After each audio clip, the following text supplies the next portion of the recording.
स्वर वेद कथा, जय स्वर वेद कथा। श्रवण मात्र से मिट जाती है बहु जन्मों की व्यथा।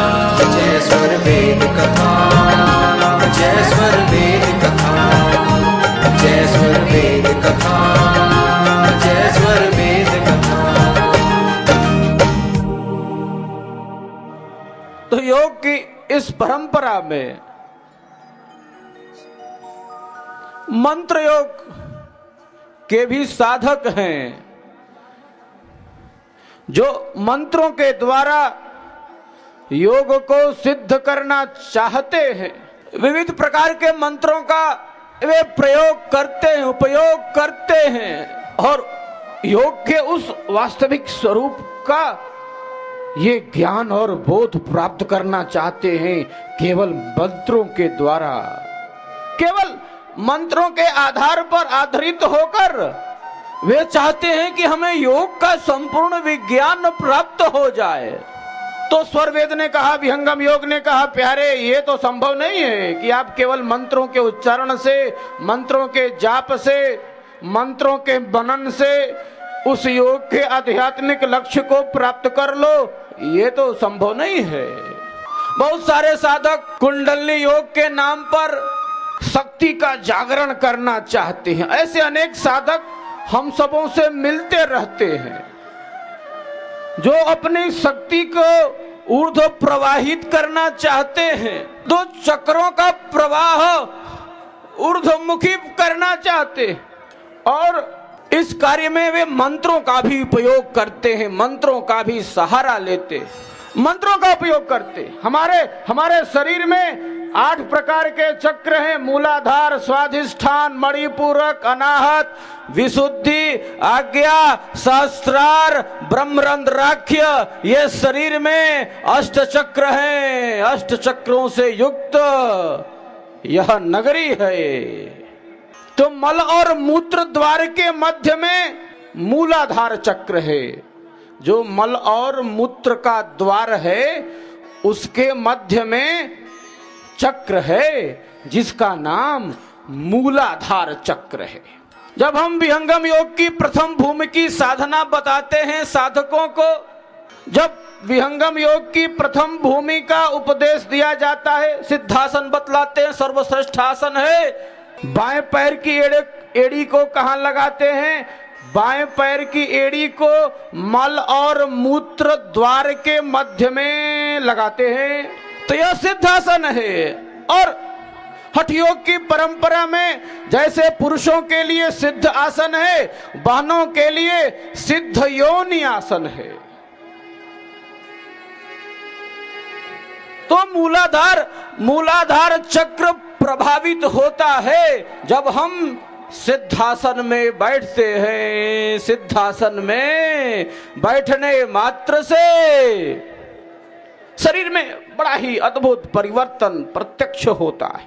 तो सिद्धासन में बैठने मात्र से ये मानसिक शक्तियां भी नियंत्रित होने लगती हैं। इनके नियंत्रण में सिद्धासन की कितनी बड़ी महत्वपूर्ण भूमिका।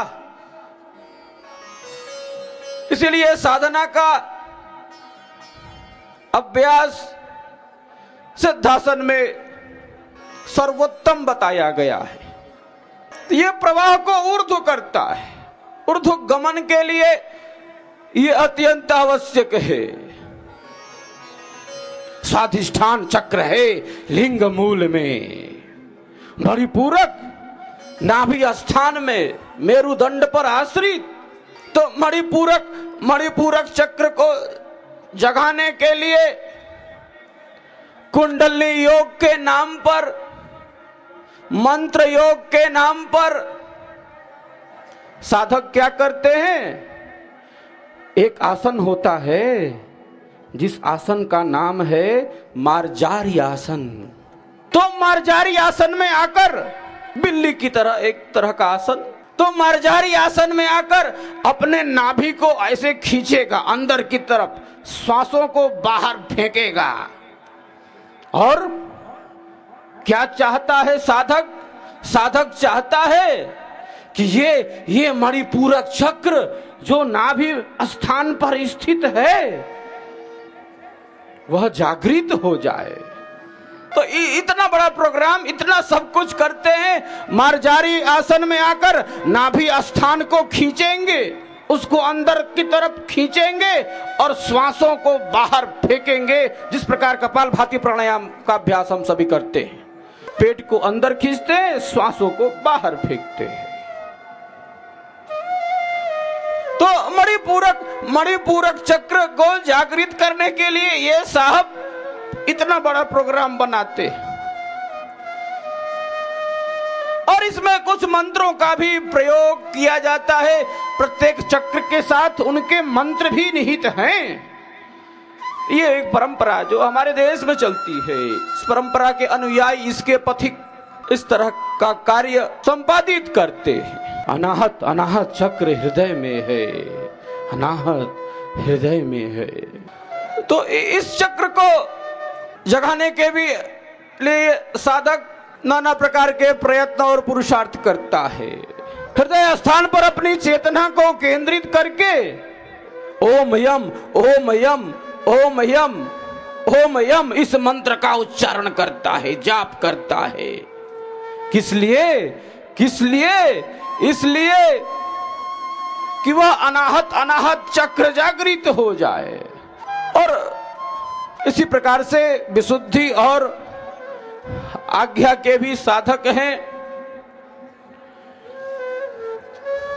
मणिपूरक, अनाहत और विशुद्धि के साधक इस चक्र को जगाने वाले विशेष संख्या में आज दिखलाई पड़ते हैं। ऐसे साधक मिलते हैं। ब्रह्म विद्या कहती है, विहंगम योग कहता है, सदगुरु कहते हैं, स्वर वेद का ज्ञान कहता है कि प्यारे मंत्रों के द्वारा वह आध्यात्मिक स्वरूप प्राप्त नहीं होता। अगर प्राप्त भी होता है तो अत्यंत दीर्घ समय की आवश्यकता होती है उस शक्ति को जागृत करने के लिए, उस चक्र को ऊर्ध्वमुखी बनाने के लिए।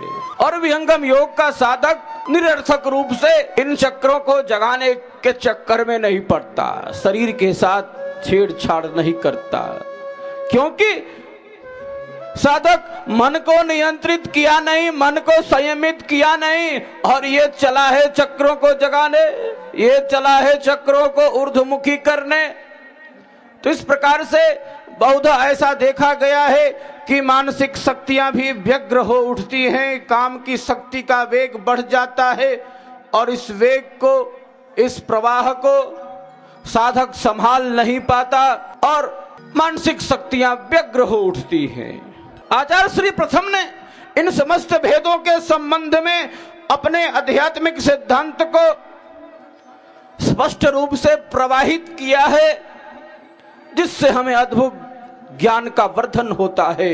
जिस आध्यात्मिक साहित्य से हमें चक्र और कुंडलनी के संबंध में, प्राणों के संबंध में स्पष्ट बोध ज्ञान प्राप्त होता है। आचार्य श्री ने, विहंगम योग के प्रथम परंपरा सदगुरु ने इन समस्त विषयों का व्यापक विवेचन किया है।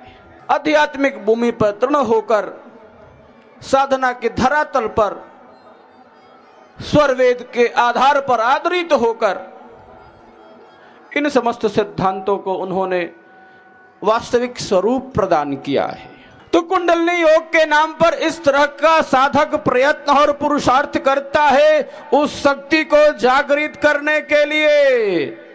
लेकिन ब्रह्म विद्या कहती है, विहंगम योग कहता है कि प्यारे पहले तो अपने मन को नियंत्रित कर लीजिए, अपने मन को संयमित कर लीजिए, मन को पवित्र कर लीजिए, आंतरिक त्रिवेणी में मन को स्नान करा लीजिए। तब वह द्वार, तब वह विशेष मार्ग, वह शक्ति प्रवाहित होती है। सदगुरु की विशेष कृपा से, सदगुरु के विशेष आधार से वो सारे चक्र ऊर्ध्वमुखी हो जाते हैं, खिल जाते हैं। ये विहंगम योग का दर्शन कहता है, ये विहंगम योग का सिद्धांत कहता है। अष्ट कमल फूले बिना ऊर्ध्व दृष्टि नहीं होए, तब तक अंधा जीव है अंतर सूझ न कोई। आंतरिक सूझ नहीं है उसे, और उसकी साधना अंधकार में बिना सुषमना साधन दंभा भटकी रहे जग प्राकृत रंभा। तो तब तक तो साधना का प्रवाह अंधकार की एक तरह की सीमा होती है, लेकिन साधक इस अंधकार अविद्या और इस अंधेरे को छांटकर किस प्रकार अपनी चेतना का आध्यात्मिक विकास करता है। कुंभक बंध नए को लागे, आपे आप कुंडली जागे। ये ब्रह्म विद्या का सिद्धांत है। इसके लिए मुद्रा बंध का अभ्यास साधक नहीं करता, इसलिए विहंगम योग सर्वश्रेष्ठ योग है। और यह कहने में हमें अत्यंत गर्व और स्वाभिमान का अनुभव होता है, बोध होता है कि अन्य समस्त योगों के सिद्धांत को और उनके साधना पक्ष को एक दृष्टि से देखने के बाद, सम्यक दृष्टि से देखने के बाद यह स्पष्ट है कि यह ब्रह्म विद्या विहंगम योग ही सर्वश्रेष्ठ है। इसकी साधना पद्धति श्रेष्ठ है, यह मार्ग सर्वश्रेष्ठ है। ऐसा मैं कह रहा हूं इसलिए कि समस्त के सिद्धांत और उनकी साधना पद्धतियों को देखने के बाद ऐसा स्पष्ट अनुभव आत्मिक रूप से प्राप्त होता है। सिर प्राण चेतन हृदय कीछे, महापथ सुसमन खिले, गति कंप दोनों तन हिले, हरास जड़न विकास चेतन, गगन आसन बांधियो, मार्ग पूर्ण गुरु दया में योग अनुभव साधियो। ये आध्यात्मिक मार्ग का वर्णन सद्गुरुदेव ने किया। सिर प्राण और हृदय में किस प्रकार का खिंचाव होता है, ये शुभ लक्षण भाव शुभ लक्षण मिले, किस प्रकार से ये शुभ लक्षण, ये श्रेष्ठ लक्षण, ये साधनात्मक लक्षण साधक के मार्ग को आध्यात्मिक पथ में आगे बढ़ाते। सद्गुरुदेव की पावन पुण्य तिथि अभी झूसी आश्रम पर जो मनाई गई, इसके संबंध में 5 दिनों तक हमने व्यापक रूप से वहां पर विचार विमर्श किया था। मन और प्राण के संबंध में, इस शक्ति के संबंध में, इसके प्रवाह के संबंध में, और किस प्रकार से साधक अपनी चेतना को आध्यात्मिक ऊंचाइयों तक ले जाता है, किस प्रकार मन और सुरति को वह भिन्न कर देता है। मन और सुरति 2 भिन्न भिन्न वस्तुएं हैं। आचार्य श्री प्रथम ने इसे स्पष्ट धरातल प्रदान किया है। किस प्रकार से आत्मा की चेतन किरण सुरति को मन से भिन्न कर लिया जाए। जब आत्मा की चेतन किरण सुरति मन से भिन्न हो जाएगी, तब अनुभव के लिए अपने प्रदेश में वह गमन करती है। ये सब आध्यात्मिक स्वरूप है। इसका एक बहुत बड़ा प्रवाह है, इसकी बहुत बड़ी सीमा है। तो विहंगम योग का जो पथ है, विहंगम योग का जो मार्ग है, वह बड़ा ही पवित्र मार्ग है, वह बड़ा ही श्रेष्ठ मार्ग है, जो मानव के जीवन का आध्यात्मिक कल्याण करता है। समस्त योगों में यह सर्वश्रेष्ठ महायोग है। यह प्राचीनतम योग विद्या है, जो आज भी अजस्र रूप से प्रवाहित है, जिसकी ज्ञान धारा, जिसका सैद्धांतिक पक्ष और जिसका साधनात्मक पक्ष आज भी प्रकाशित है, प्रकाशमान है। लाखों साधक इस साधनात्मक पद्धति से लाभान्वित हो रहे हैं, सैद्धांतिक बोध प्राप्त हो रहा है और साधना के क्षेत्र में उन्नति प्राप्त हो रही है। ये ब्रह्म विद्या का प्रताप है, ये सद्गुरु का प्रताप है, जिसके माध्यम से मानव के जीवन का आध्यात्मिक विकास होता है, आध्यात्मिक कल्याण होता है। तो यह सर्वश्रेष्ठ योग पद्धति है। अन्य प्राकृतिक योग हैं जिनका आधार शरीर मन बुद्धि प्राण और इंद्रियां हैं। मंत्र योग, लय योग, राजयोग, हठ योग में सद्गुरुदेव ने कहा कि राजयोग श्रेष्ठ है। इन चारों में लेकिन उसकी भी एक सीमा है, क्योंकि राजयोगी मन को तो बाहर में रोकते हैं, मन को भीतर में भी रोक लेते हैं, लेकिन मन को कहां ले जाना है उन विचारों को ये पता ही नहीं चल पाता कि मन की भूमि क्या है, मन को कहां पर लीन करना है, मन कहां से उत्पन्न हुआ है। ये तो ब्रह्म विद्या ही बतलाती है, विहंगम योग बतलाता है। तो इस प्रकार से यह श्रेष्ठ पथ है, अद्भुत पथ है, भक्ति के यथार्थ को प्रकट करने वाली यह विद्या है। प्रथम दिवस मैंने भक्ति के संबंध में इस ब्रह्म विद्या की भक्ति के यथार्थ स्वरूप के बारे में हम सब ने व्यापक विचार विमर्श किया था। आचार्य प्रथम ने इस सिद्धांत को स्पष्ट धरातल प्रदान किया है। विहंगम योग के सिद्धांत को और विहंगम योग की साधना को स्पष्ट धरातल एकमात्र विहंगम योग के प्रथम परंपरा सदगुरु आदित्य विहंगम योगी अनंत श्री विभूषित आचार्य श्री धर्मचंद्र देव जी महाराज ने प्रदान किया है। विहंगम योग के सिद्धांत और साधना को स्पष्ट धरातल, सिद्धांत तो स्पष्ट हो नहीं पाता मात्र स्वर वेद से। कौन समझता, क्या बोलता, क्या लिखता? विद्वानों की बुद्धि काम करेगी स्वर वेद के आधार। स्वर वेद का आधार क्या है? स्वर वेद का भाष्य नहीं होता तो ये स्वर वेद कथामृत भी नहीं हो पाती।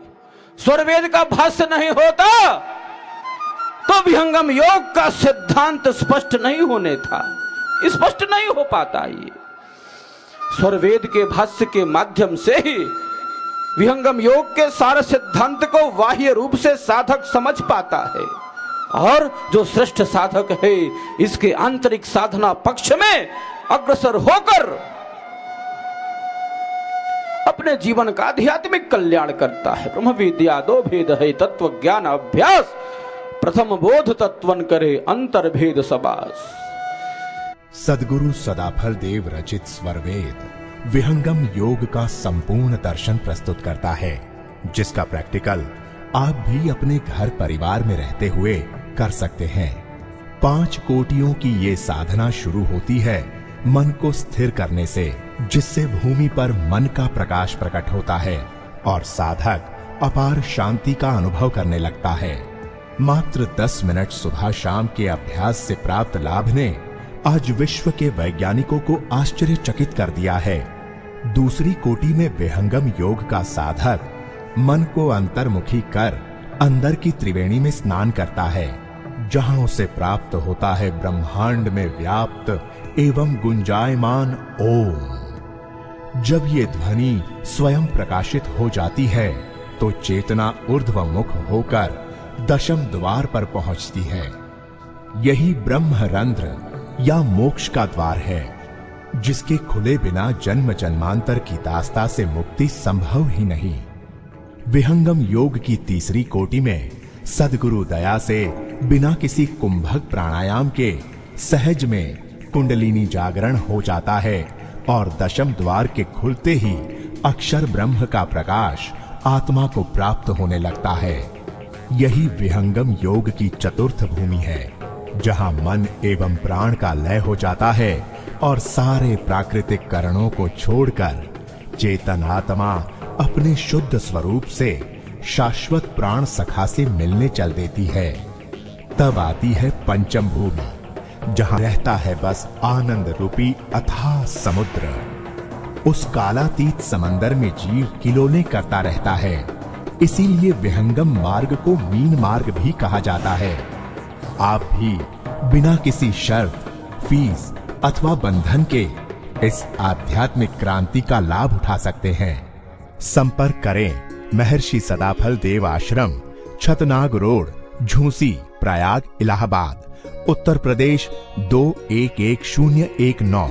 संपर्क सूत्र 0995611877, 0532 256 7204, 0532 209 0448।